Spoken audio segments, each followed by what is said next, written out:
Hello everyone, myself Dipali Ram Ravak, Assistant Professor, Spheric College of Pharmacy, Pandharpur. Today I explain you drug acting in myasthenia gravis and glaucoma. According to the PCI syllabus, pharmacology first, it is a point of unit 3, that is a drug acting on peripheral nervous system.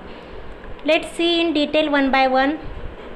Introduction. It is a chronic muscular disease caused by a defect in neuromuscular transmission. In myasthenia gravis, muscles get affected that a person can usually control consciously. Muscles most commonly affected are those controlling the eyelid, eye movement and breathing and swallowing, as well as the facial and shoulder muscles. It produces symptoms like progressive weakness. Next is the diagnosis of myasthenia gravis. There are the many physiological conditions where weakness occur in that the myasthenia gravis. In myasthenia gravis, diagnosis generally made by the neurologist. Following are the parameters considered in diagnosis, in that the evaluate of medical and neurological condition. Blood test for antibody, perform the other blood tests which are related to cause of weakness. Electrical test, electromyography and nerve conduction test to evaluate the function of nerve and muscles. Next is the medicament, surgical and other therapeutic measure for myasthenia gravis. In that there is no any curative treatment yet available for myasthenia gravis. Immunosuppressive agent and cholinesterase inhibitor are effective in most cases of myasthenia gravis. Plasma exchange procedure is also effective in some cases of myasthenia gravis, but is a temporary improvement. In that the plasma exchange procedure, in this method abnormal antibodies are removed from the blood. Next is the treatment of myasthenia gravis. It includes neostigmine. In this drug has a strong influence at the neuromuscular junction. Next is the pyridostigmine.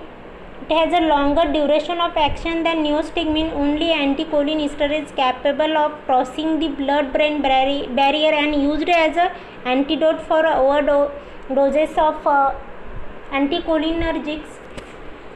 Next is the ambinonium.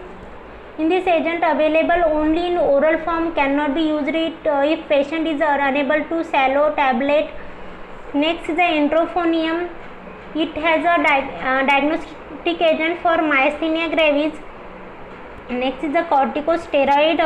Example of the corticosteroid is the prednisone and prednisolone are effective long-term immunosuppressant and relatively used when rapid effect desired. Next is the azathioprine. It is also the immunosuppressant. Cyclophosphamide, it is a immunosuppressant and used when rapid response desired. Cyclophosphamide and used in especially when prednisolone or azathioprine cannot be used in effective in myasthenia gravis patient. Next is the prototype for myasthenia gravis. Let's see in detail pyridostigmine. And that the which type of indication and which type action are shows and which route taken in this drug. And indication is that the myasthenia gravis antidote for non-depolarizing non-muscular blockers. Action is reversible cholinesterase inhibitor that increase the level of acetylcholine, facilitating transmission at the neuromuscular junction. Route in that the oral and intravenous. It metabolizes in the liver and tissue and excretion in the urine. Next is the drug and toxins that adversely affect in myasthenia gravis. There is the several drugs adversely affected in myasthenia gravis, in that the neuromuscular blocking agent, alcohol, anesthetic agent, in that the lidocaine, cocaine. Some antibiotics which affect myasthenia gravis are gentamicin, tobramycin, neomycin, ampicillin, ciprofloxacin. Some toxins such are affected in myasthenia gravis, in that the snake bite caused to the myasthenia gravis condition. Some whenever possible substitute should be used. In there the if no possible substitute, patient should be monitored for worsening of myasthenia gravis. Next is a glaucoma. Let's see in detail glaucoma. Glaucoma is a complex eye disease which damage the optic nerve of an eye. Optic nerve is also called as a cranial nerve which transmit visual information from the eyes to the brain. Let's see symptoms of the glaucoma. In that the primary open angle glaucoma is the most common type of glaucoma. In this type of vision loss occur while no other specific signs and symptoms are seen. It is important that a person must undergo regular eye checkup to ensure the proper vision of an eye. Symptoms of acute angle and closure glaucoma are acute angle glaucoma or narrow angle glaucoma is an ocular emergency. In this case, intraocular pressure in the eye is very high, and if it is not reduced, then it can cause permanent vision loss. The symptoms are the severe eye pain, headache, blue-red vision, redness in the eyes, sudden vision loss, nausea and vomiting. Next is the type of glaucoma. There are the 5 major type of glaucoma. First is the open angle, next is the angle closure, congenital secondary glaucoma, normal tension glaucoma. Let's see one by one in detail. First is the open angle glaucoma. In that the open angle glaucoma is the primary type of glaucoma. In this type of gradual vision loss occur but other specific sign and symptoms are not seen. The vision or sight loss may be slow, that vision can suffer damage. According to the National Eye Institute, the is most commonly seen type of glaucoma. Next is the angle closure glaucoma.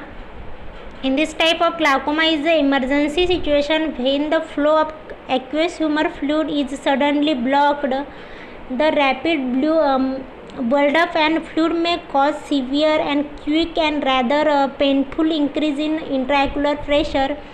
This situation must be immediately treated if it show various symptoms like severe eye pain, blue-red vision, nausea, vomiting and redness of eyes. Congenital glaucoma. In this type of glaucoma is the defect in the angle of eye and which show or prevent normal fluid drainage, and symptoms of congenital glaucoma are the photosensitivity, excessive tearing and cloudy eyes. Next is the normal tension glaucoma. In this type of glaucoma, and it is also called as a low tension glaucoma. In some cases, people without increased eye pressure develop optic nerve damage. The cause is not, however, extreme sensitivity or lack of blood flow to the optic nerve of an eye may be factor of this type of glaucoma. Next is the secondary glaucoma. Secondary glaucoma may be caused due to the injury and any other eye condition such as a contract with of eye tumor, and corticosteroid like medication may cause secondary glaucoma, and rarely eye surgeries and cause secondary glaucoma. Next is the causes and risk factor of glaucoma. The following factor can increase the risk developing glaucoma. First is the age. In that the elderly people are at higher risk for this disease. Epidemiological studies indicated that African and American after age of 14 are at greater risk of developing glaucoma. Next, the race.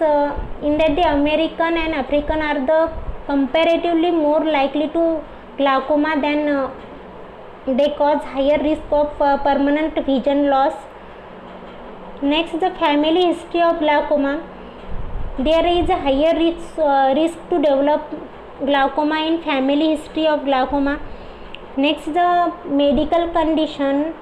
Some medical conditions such as diabetes, high blood pressure and heart disease may also increase the risk of developing glaucoma. Next, the physical injuries to the eyes in severe trauma can cause internal damage, may result in increased eye pressure. Injury can also dislocate the lens, closing the drainage angle, and increased pressure may further increase the risk for development of glaucoma. Other eye-related risk factor in that the certain feature of eye anatomy such as thinner corneas and sensitivity such as retinal glaucoma. Other condition is detachment, eye tumor, and inflammation of eyes may also trigger glaucoma.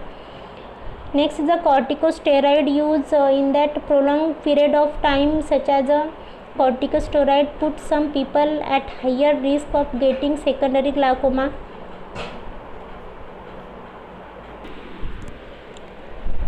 Next is the diagnosis of glaucoma. For diagnosis of glaucoma, following testing majorly used.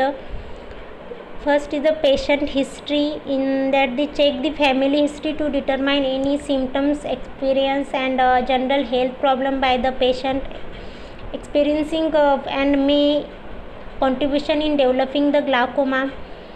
Next, the visual acuity measurement, in that the help in the determine in visual vision in being affected or not. Next is the tonometry. It is used to measure to intraocular pressure inside the eye to detect increased risk factor for development of glaucoma.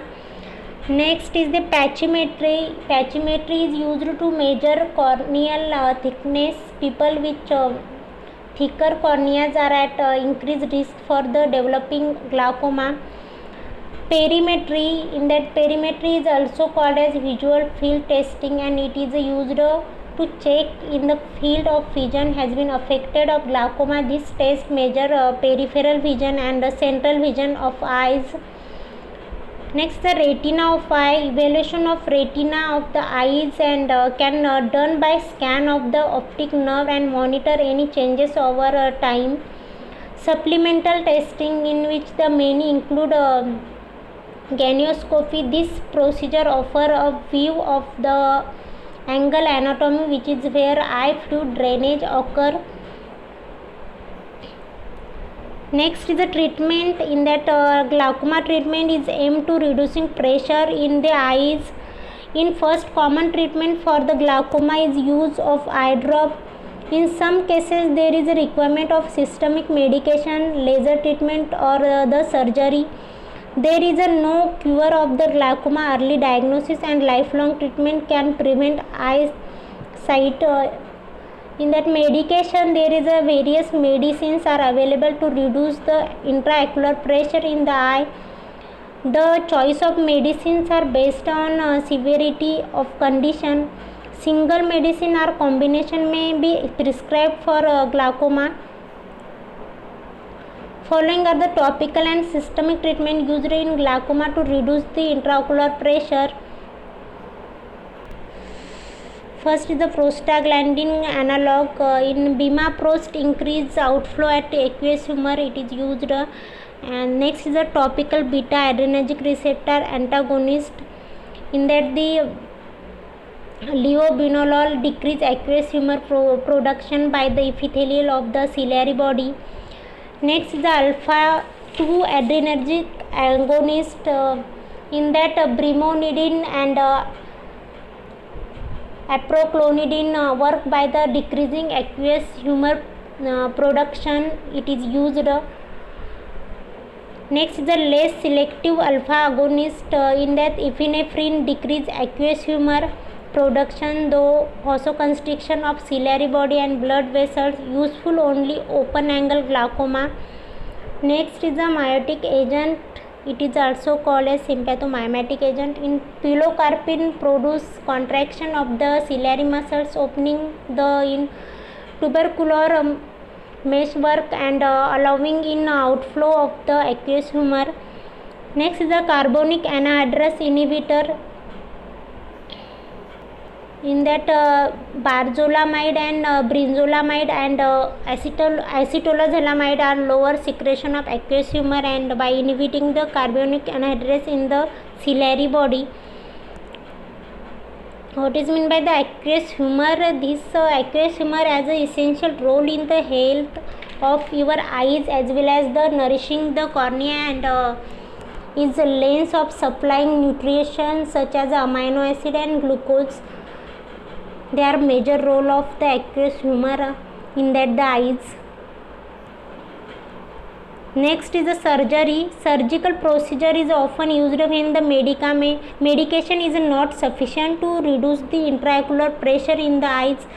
Surgical procedure by using laser treatment for drainage of fluid from the eyes and so the fluid drain more efficient, inserting the drainage wall or destroying the tissue that secrete the fluid in the eye.